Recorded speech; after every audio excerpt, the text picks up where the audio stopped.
Simon & Schuster Audio presents The Exception by Alan Judd. Read by Gibson Frazier.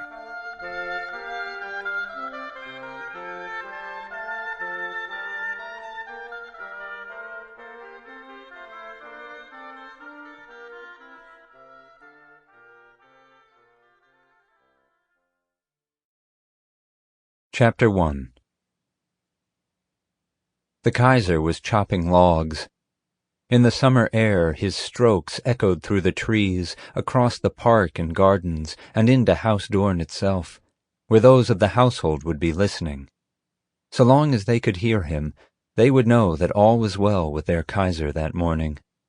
They could relax, he thought, and be happy or busy about their work, which was to his mind the same thing. His strokes were regular, but the pauses were longer now. At 80, it was an achievement to split a log at all, to see it even, let alone do it daily. Nearly every day since his exile in 1918, he had chopped or sawn. At first he had imagined the logs his enemies, the poltroons who had betrayed him and urged him to flee so that they could grab power for themselves.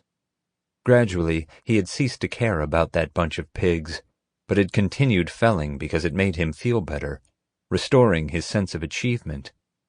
20,000 trees felled in the first 11 years of exile. That was something. Since then, another 12 years, during which he had not kept such meticulous records. Not quite another 20,000, perhaps, but still a good number.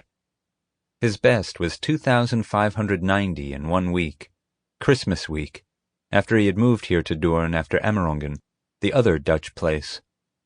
What would the Englishman, Gladstone, another elderly tree feller, have said to that? It might have silenced him, and his tribe. Tree feller, tree fella. It punned in English. He would entertain people with it. Bismarck would have had something to say to it, of course. He was a tree lover who used to try to plant a tree for every one that Gladstone felled, and then write to him about it to boast. Well, now he, Wilhelm II, had bested them both, because he had felled more and planted more than either. Bismarck had something to say to everything.